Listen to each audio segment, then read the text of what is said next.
Existe uma grande chance de que você esteja lendo o texto de Isaías, capítulo 53, da maneira errada. Eu mesmo já vi muitas pessoas lerem esse texto da maneira errada. E na realidade, antes de eu estudar esse texto em detalhe, eu também já interpretei esse texto da maneira errada. E eu quero te ajudar a entender aqui alguns desses motivos. E eu vou colocar aqui na descrição desse vídeo também um link que vai aprofundar um pouco mais esses motivos. Só o que eu peço é que você curta esse vídeo, se inscreva no canal, porque fazendo isso você vai me ajudar a alcançar mais pessoas. Então, eu quero te mostrar aqui alguns motivos. O primeiro motivo pelo qual eu acho que as pessoas estão lendo esse texto errado é que as pessoas geralmente ignoram a maneira como o Novo Testamento lê esse texto. As pessoas focam nesse texto em certos trechos ou versículos que não aparecem no Novo Testamento, não são usados no Novo Testamento com referência à pessoa de Cristo, e elas procuram interpretar esse texto da maneira que querem. E, na realidade, o que nós temos que observar é que esse texto ele aparece, o capítulo 53, ele é citado algumas vezes no Novo Testamento, e o Novo Testamento nos orienta na interpretação dos versículos que ali estão. Então, um exemplo é como esse texto aparece lá em Mateus capítulo 8. Os versículos, os trechos que eu acredito que são lidos da maneira errada e que podem ser melhor lidos são, por exemplo, aqueles que estão entre os versículos 4 e 6. Esse é um dos lugares em que o texto é mal lido. Vou dar um exemplo. Nesses versículos se diz que ele tomou sobre si as nossas enfermidades, as nossas dores levou sobre si, o castigo que nos traz a paz estava sobre ele, o Senhor fez cair sobre ele a iniquidade de todos nós. E esse texto é lido por algumas pessoas como significando que Cristo está recebendo ali uma punição de Deus, que é tirada das pessoas e colocada sobre ele. Então, quando se diz, por exemplo, o Senhor fez cair sobre ele a iniquidade de todos nós, as pessoas entendem que esse cair é como uma punição de Deus caindo sobre Jesus, que não cai sobre nós para cair sobre ele. Então, a expressão sobre ele ou sobre si, que às vezes sequer estão no texto em hebraico, são lidas como significando uma substituição. Essas coisas estavam sobre nós, supostamente, e então Deus tira de nós e coloca sobre eles. Ele carregaria em nosso lugar essas mazelas. Pois bem, o Novo Testamento cita esse contexto lá em Mateus 8, 16 e 17. É um contexto sobre cura. E o texto diz o seguinte: chegada a tarde, trouxeram-lhe muitos endemoniados, e ele meramente com a palavra expeliu os espíritos e curou todos os que estavam doentes, para que se cumprisse o que fora dito por intermédio do profeta Isaías: ele mesmo tomou as nossas enfermidades e carregou as nossas doenças.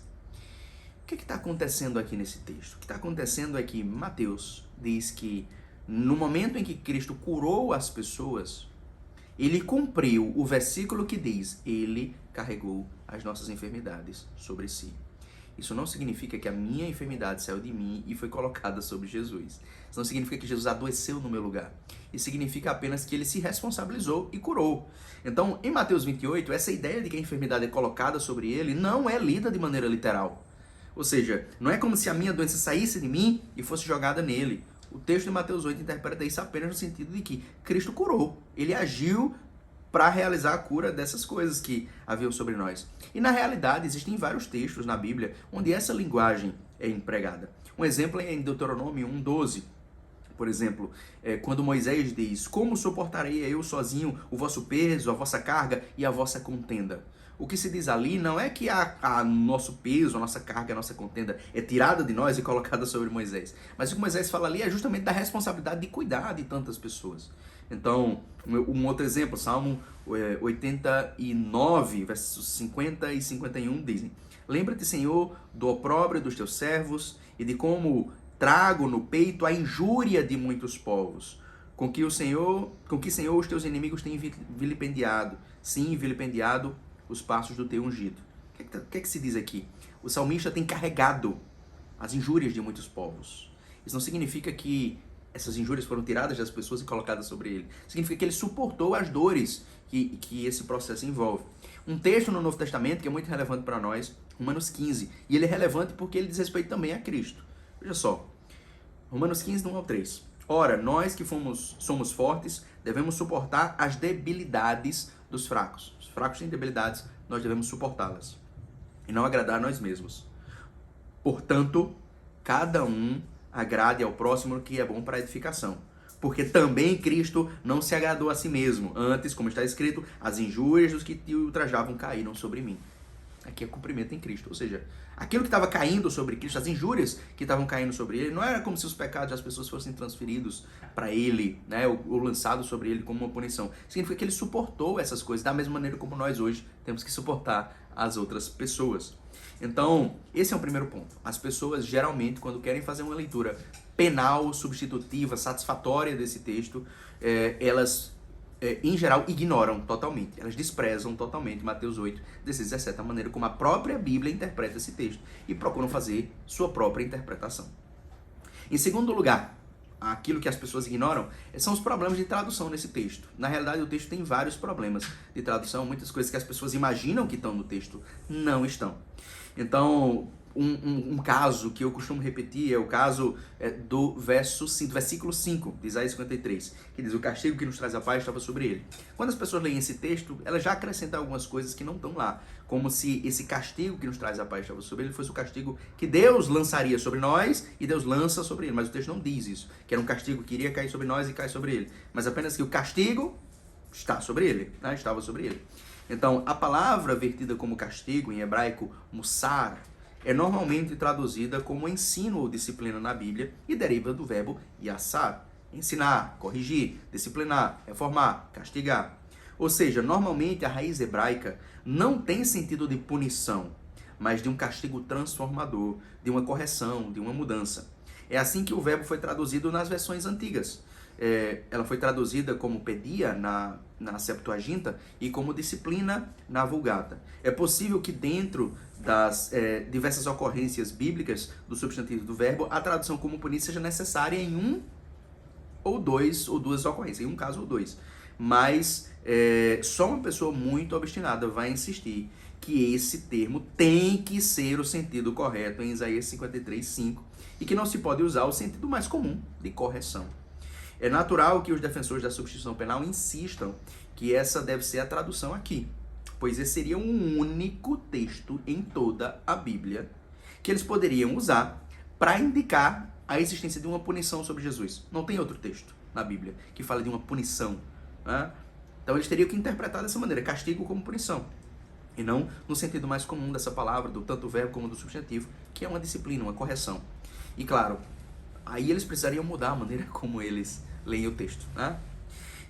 E existem vários outros casos, né? No versículo 6, versículo 8, no verso 11, existem vários momentos em que esse texto, esse capítulo, Isaías 53, tem problemas de tradução. No texto que eu coloquei, que eu vou colocar aqui na descrição, que eu mencionei, vocês podem ver alguns outros casos. Na realidade, praticamente a cada versículo, a cada 2 versículos, existe algo que precisa ou pode ser interpretado de maneiras diferentes, por conta de problemas de tradução.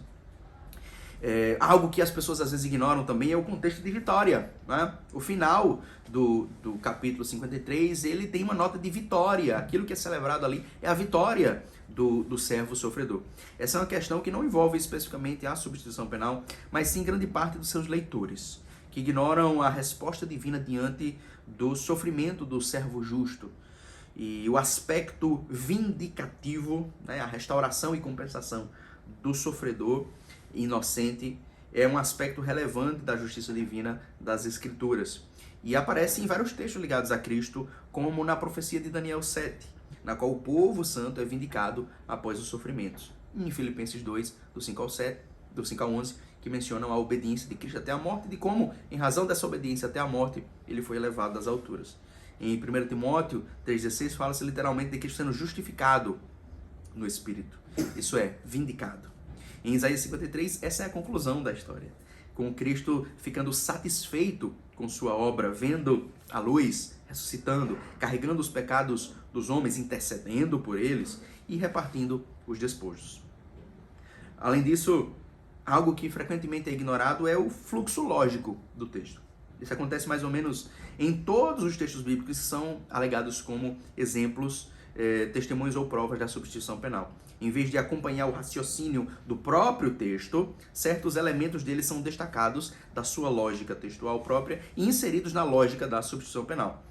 Esse caso, de Isaías 53:5, o castigo que traz a paz estava sobre ele, pelas suas pisaduras fomos sarados, é usado na argumentação da substituição penal, como indicação da punição substitutiva de Cristo, com o propósito de que os homens não sejam punidos. Não tem nada no texto sobre esse propósito. Não tem nada no texto indicando que o propósito ali é que os homens não sejam punidos. Cristo está recebendo a punição no lugar deles para que eles não sejam punidos. Isso não é parte da lógica do texto.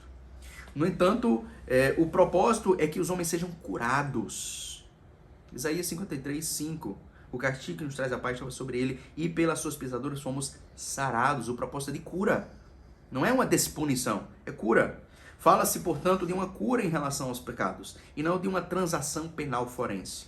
O propósito não é satisfazer a ira divina, mas sim curar os homens. Quando esse trecho aparece no Novo Testamento, é precisamente com tal sentido. 1 Pedro 2:24. Para que, mortos para o pecado, pudéssemos viver para a justiça. Esse é o propósito da obra de Cristo. É cura, transformação de quem nós somos. Ou seja, há aí uma lógica de purificação, santificação, transformação e não satisfação penal.